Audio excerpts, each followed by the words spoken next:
Bapak siap nggak menghadapi? Menghadapi siapa? Iya, menghadapi putranya Pak Jokowi. Ya siaplah, siapa aja. Yang senior aja saya siap. Yang junior juga siap. Nggak ada keraguan Pak bahwa nanti infrastruktur akan dipakai untuk memenangkan putra presiden, alat negara, PJ-PJ kepala daerah untuk diarahkan. Bapak nggak ada kekhawatiran itu? Saya nggak khawatir. Kalau itu dilakukan saya akan Menko Polhukam. Ya saya tindak. Tapi bagaimana Bapak kan kontestan juga, bagaimana memastikan pemilu bisa berlangsung? Kan sementara kontestan Bapak itu pada saat wasit jadi pemain nih Pak. Iya, enggak apa-apa. Menurut undang-undang boleh. Kalau Anda berpikir setiap pemain lalu tidak boleh menjadi pejabat, itu negara bisa kosong karena setiap politisi itu ingin jadi pejabat dan ingin kontes lagi. Oleh sebab itu lalu diatur di dalam hukum di seluruh dunia, pejabat itu boleh jadi kontestan, tapi ini aturannya pada saat kampanye cuti, aturan sehari-harinya gini agar tidak konflik of interest begini itu sudah diatur. Iya kan, itu kan pertanyaannya Pak. Oh itu kalau mau jadi kontestan harus berhenti. Loh, setiap orang pejabat politik tuh ya, tokoh-tokoh politik kan ingin jadi pejabat. Ketika mau kontestasi suruh berhenti di jabatannya. Ya kalau terpilih, kalau tidak akan hilang. Jadi Bapak nanti akan menindak dengan tegas kalau misalnya ada infrastruktur, alat negara yang dipakaikan ataupun diarahkan untuk memenangkan. Pastilah, oleh sebab itu saya serukan dari sini melalui Anda ini ya, TNI, Polri, birokrasi ASN harus netral. Ya kalau tidak netral, saya merupakan salah satu instrumen untuk menindak ketidaknetralan itu. Gitu.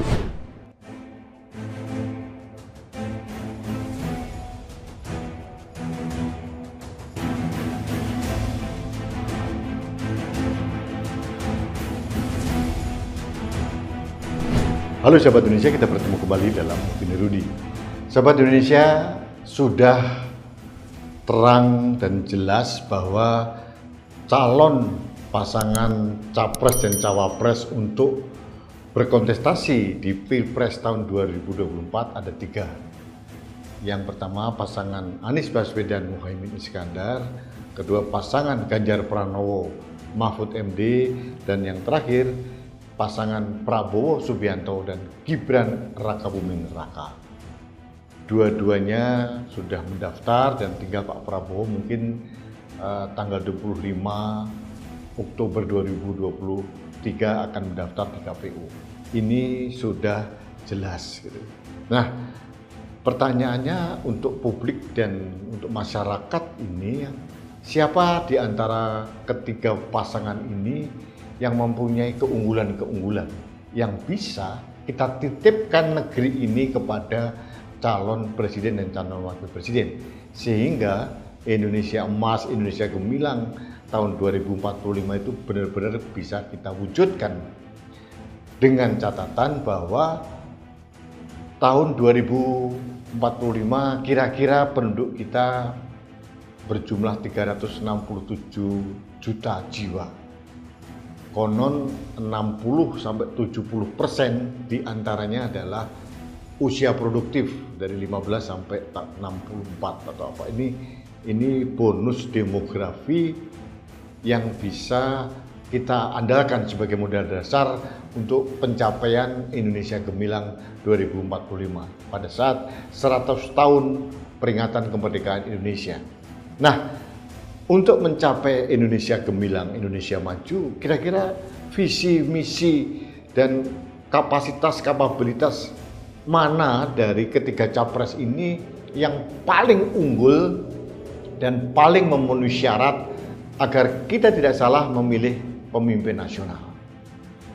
Kalau kita lihat selama ini, saya belum pernah mendengar visi misi dari Prabowo Subianto. Yang disampaikan oleh Prabowo Subianto hanya ingin melanjutkan pembangunan yang sudah dirintis Pak Jokowi, hanya itu. Tapi visi teknisnya detailnya seperti apa, kita belum tahu. Dari Anies Baswedan sama, dia hanya membuat jargon perubahan, akan merubah semua mindset pembangunan yang selama ini dianggap salah oleh Anies Baswedan dan Muhaimin Iskandar. Visi misi teknisnya seperti apa belum jelas. Kalau menurut saya secara objektif, yang paling jelas visi misinya adalah Ganjar Pranowo dan Mahfud MD. Kalau kita bicara tentang visi misi, Ganjar dengan jelas sudah mempunyai mapping peta jalan agar Indonesia ini bisa merangkak maju. Bukan hanya melanjutkan apa yang sudah dirintis oleh Presiden Jokowi, tapi juga memberikan akselerasi dan memberikan aksen tambahan yang lebih konkret yang arahnya pemberdayaan SDM, kemudian hilirisasi, terus kemudian pemberantasan korupsi dan penegakan hukum. Ini jelas visi misi yang dibutuhkan masyarakat untuk sebagai prasyarat pencapaian Indonesia maju. Ganjar Pranowo sudah jelas. Kalau kita bicara rekam jejak, kapasitas dan kapabilitas, kalau kita melihat pasangan Anies Baswedan, Muhaimin Iskandar, Prabowo Subianto, Gibran Rakabuming Raka, Ganjar Pranowo dan Mahfud MD, sebetulnya tutup mata saja kita tahu. Yang pertama, rekam jejak kelam di masa lalu itu dimiliki oleh Anies Baswedan. Pernah mempunyai jejak sejarah menggunakan agama untuk meraih kekuasaan pada saat Pilgub tahun 2017 yang lalu. Muhaimin Iskandar tidak mempunyai rekam jejak apapun di pemerintahan maupun di legislatif yang bisa kita lihat hasil karya nyata dari seorang Muhaimin Iskandar. Yang kita dengar, yang kita masuk dalam memori kita adalah Muhaimin Iskandar pernah tersangkut kardus durian pada saat dia menjadi Menteri Tenaga Kerja. Ini sesuatu yang masih melekat di benak masyarakat. Berikutnya adalah Cak Imin ini dipersepsikan oleh publik mengambil paksa Partai Kebangkitan Bangsa dari Gus Dur waktu itu. Ini perspektif masyarakat, debatable tapi ini yang terjadi. Prabowo Subianto jelas mempunyai rekam jejak, pernah tersangkut masalah HAM yang sangat serius, bahkan yang bersangkutan pernah dipecat dari dinas kemiliteran tahun 1998. Yang memecat adalah waktu itu Panglima ABRI-nya adalah Jenderal TNI Wiranto, dan yang mengadili itu Dewan Kehormatan Perwira atau DKP, salah satunya adalah Agung Gumelar, ada Subagio HS dan sebagainya. Ada permasalahan karena dianggap Prabowo terlibat dalam penculikan aktivis pada waktu itu. Ini sejarah, bukan untuk menyudutkan, tapi ini sejarah. Bahwa Prabowo pernah dipecat dari dinas kemiliteran, itu fakta. Prabowo pernah diduga tersangkut dalam penculikan aktivis, itu fakta. Ini berita yang sudah beredar lama. Kalau Gibran Rakabuming Raka belum punya jejak apa-apa. Menjadi wali kota itu atas endorsement di balik bayang-bayang bapaknya sebagai presiden, itu sudah pastilah. Dan belum ada yang signifikan pembangunan di Solo yang dibuat oleh Gibran selain memang banyaknya bantuan dari pusat untuk proyek-proyek di kota Solo. Nah, kalau kita bicara Ganjar Pranowo, sudah pasti rekam jejaknya jelas. Legislatif 2 periode, kemudian di eksekutif sebagai kepala daerah di Provinsi Jateng. Semuanya berjalan dengan baik. Dia paling bisa mengerti sistem ketatanegaraan, paling mengerti tentang birokrasi pemerintahan, dan paling mengerti apa yang dibutuhkan oleh rakyat dan cara yang terbaik untuk memberikan solusi kepada rakyat. Itu Ganjar Pranowo. Kemudian Mahfud MD, mungkin dia satu-satunya orang yang berkontestasi dalam Pilpres ini yang mempunyai rekam jejak paling komplit. 3 pilar kekuasaan, eksekutif, yudikatif, legislatif, semua sudah pernah dilakoni oleh Pak Mahfud MD. Pernah menjadi anggota DPR, pernah jadi menteri, pernah menjadi ketua MK, komplit. Dan jejak penegakan hukum dari seorang Mahfud MD itu sangat kuat. Dia orang yang paling berani berbicara bagaimana hukum itu harus ditegakkan, bagaimana rakyat yang di bawah itu harus mendapatkan perlindungan hukum. Di sisi lain yang di atas juga perlu ada kepastian hukum. Itu Mahfud MD.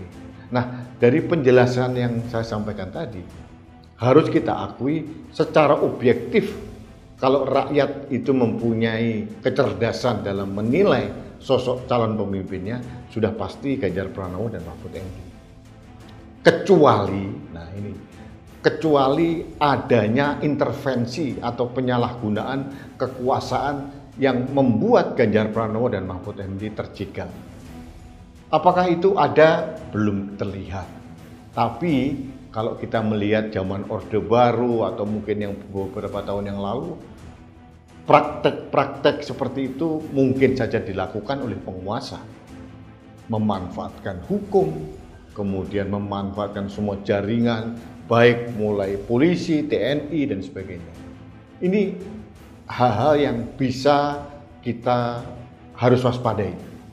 Kemudian tentang KPU juga harus steril dan sebagainya. Nah, yang perlu kita lakukan adalah sebagai civil society kita harus memberikan pengawasan yang sangat ketat agar pilar-pilar kekuasaan terutama eksekutif ini tidak disalahgunakan oleh siapapun untuk memenangkan calon pasangan siapapun. Ini yang penting. Pemerintah atau eksekutif harus dipastikan netral, tidak berpihak.